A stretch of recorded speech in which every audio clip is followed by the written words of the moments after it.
नमस्ते बच्चों। बच्चों, कल हमने आपको कक्षा 8 विज्ञान की बुक के पहले पाठ के कुछ टॉपिक कराए थे।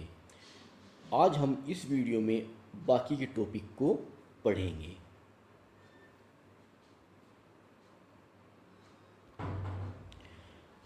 बच्चों, हमारा आज का पहला टॉपिक है कृषि के क्षेत्र में। आधुनिक युग में कृषि के आधुनिक उपकरणों, उन्नतशील बीजों, उर्वरकों और पर्याप्त सिंचाई के साधनों के प्रयोग से कृषि उपज बढ़ाने में पर्याप्त सफलता प्राप्त हुई है।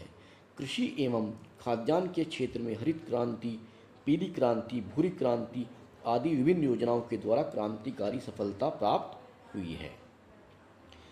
आज के समय में कृषि में बहुत ज़्यादा आधुनिक कृषि यंत्रों का इस्तेमाल होता है। आप ये चित्र देख सकते हैं, ये सभी आधुनिक कृषि यंत्र हैं जो आज के समय में खेती में उपयोग किए जाते हैं। अगला टॉपिक है हमारा परिवहन के क्षेत्र में विज्ञान की वजह से क्या तरक्की हुई है। आज के क्षेत्र में विज्ञान की वजह से जो बहुत दूर दूर के क्षेत्र होते हैं, उनमें ग्रामीण बसे होते हैं, उन्हें शहर तक लाने के लिए बहुत ज़्यादा साधनों की खोज हुई है। ग्रामीण लोग ट्रेन के द्वारा शहर में आ सकते हैं, बसों के द्वारा शहर में आ सकते हैं। ये सब विज्ञान के कारण ही संभव हुआ है। परिवहन के क्षेत्र में प्रगति के कारण दिनों में पूरी होने वाली यात्रा आज चंद घंटों में पूरी हो जाती है। रेल, सड़क, जल और वायु परिवहन के क्षेत्र में यद्यपि विकास तेजी से हुआ है, परंतु विश्व की अग्रणी पंक्ति में अपना स्थान सुनिश्चित करने के लिए विज्ञान एवं तकनीक लगातार प्रयासरत है।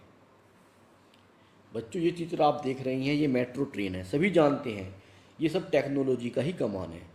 इसमें बैठकर मुसाफिर अपने गंतव्य स्थल तक बहुत जल्दी पहुंचता है और सबसे बड़ी खास बात इसकी ये है, इससे कोई प्रदूषण भी नहीं फैलता है। ये चित्र आप देख रहे हैं ई रिक्शा का। इसकी भी खास बात यही है कि ये ध्वनि प्रदूषण भी नहीं करती और वायु प्रदूषण भी नहीं करती। इसको ई रिक्शा बोलते हैं। बच्चों, अगला टॉपिक है विनिर्माण के क्षेत्र में मशीनों, औजारों और श्रम का उपयोग करके सामान बनाने की क्रिया को विनिर्माण कहते हैं। विनिर्माण के अंतर्गत हस्तकला से लेकर उच्च तकनीकी तक बहुत सी मानवीय गतिविधियां आ जाती हैं, किंतु इस शब्द का उपयोग प्रायः औद्योगिक उत्पादन के अर्थ में किया जाता है, जिसमें कच्चा माल बड़े पैमाने पर तैयार माल में बदला जाता है। हमारा अगला टॉपिक है उद्योग के क्षेत्र में। बच्चों, पहले हमारे देश में उद्योग धंधे बहुत कम थे, क्योंकि उस समय तक विज्ञान ने इतनी प्रगति नहीं की थी। आज का जो दौर है वैज्ञानिक दौर है, टेक्नोलॉजी का ज़माना है। इसीलिए आज हमारा देश औद्योगिक क्षेत्र में बहुत तरक्की कर चुका है। उद्योगों के कारण गुणवत्ता वाले उत्पाद सस्ते दामों पर आसानी से उपलब्ध होने लगे। विज्ञान की वजह से लोगों के रहन सहन के स्तर में अत्यधिक परिवर्तन दिखने लगा। वर्तमान में बहुत सारे प्रमुख उद्योग हैं, जैसे खनन उद्योग, लौह एवं इस्पात उद्योग, सीमेंट उद्योग, कोयला उद्योग, पेट्रोलियम उद्योग, कपड़ा उद्योग, रत्न एवं आभूषण उद्योग, चीनी उद्योग आदि। इन सभी में टेक्नोलॉजी का इस्तेमाल होता है। ये सब विज्ञान की वजह से ही संभव हुआ है। बच्चों, अगला टॉपिक आता है ऊर्जा के क्षेत्र में। आज कई तरह के ऊर्जा स्रोत इस्तेमाल में लाए जाते हैं, जैसे कि कोयला, पेट्रोलियम, प्राकृतिक गैस, नाभिकीय ऊर्जा, पवन ऊर्जा और सौर ऊर्जा आदि। ऊर्जा के कुछ स्रोतों को लगातार इस्तेमाल किया जा सकता है या एक निश्चित अवधि के बाद पुनः पूर्ति की जा सकती है। इस प्रकार की ऊर्जा के स्रोतों को नवीकरणीय या अक्षय ऊर्जा के स्रोत कहते हैं। कुछ ऐसे ऊर्जा स्रोत हैं जिनकी पुनः पूर्ति नहीं की जा सकती। इस प्रकार के ऊर्जा स्रोत को अनवीकरणीय ऊर्जा स्रोत कहते हैं। इसके साथ आप चित्र देख रहे हैं, सोलर सेल का एक पैनल है। बच्चों, ये भी विज्ञान की वजह से ही संभव हुआ है।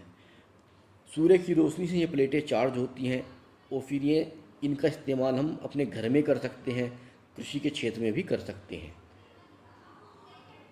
बच्चों, ऊर्जा के ऊर्जा स्रोत के प्रकार हमने आपको बताए थे अभी, जैसे नवीकरणीय स्रोत और अनवीकरणीय स्रोत। तो जो नवीकरणीय स्रोत में आते हैं सौर ऊर्जा, जल ऊर्जा, पवन ऊर्जा, भूतापीय ऊर्जा और बायोगैस। इसी तरह से अनवीकरणीय स्रोत में आते हैं कोयला, प्राकृतिक गैस, खनिज तेल, जैविक ईंधन, नाभिकीय ऊर्जा। बच्चों अगला टॉपिक है व्यापार एवं वाणिज्य। व्यापार का अर्थ है क्रय और विक्रय एवं वाणिज्य का अर्थ है धन प्राप्ति के उद्देश्य से वस्तु का क्रय विक्रय।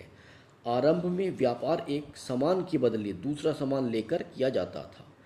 बाद में वस्तुओं के बदले धातु, सिक्के, हुंडी अथवा पत्र मुद्रा से हुई। मुद्रा के आविष्कार के बाद व्यापार में बहुत सरलता और सुविधा हो गई।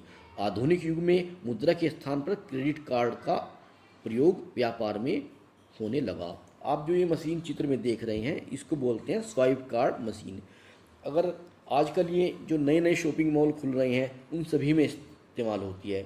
बहुत सारी जो बड़े बड़े शहरों में दुकानें होती हैं वहाँ पर भी इस्तेमाल होती हैं। अगर आपके पास पैसा नहीं है और आपके पास एटीएम कार्ड है या क्रेडिट कार्ड है तो उसके द्वारा आप इसमें कार्ड स्वैप करके दुकानदार को उनका पेमेंट दे सकते हैं। ये सब विज्ञान की वजह से ही संभव हुआ है।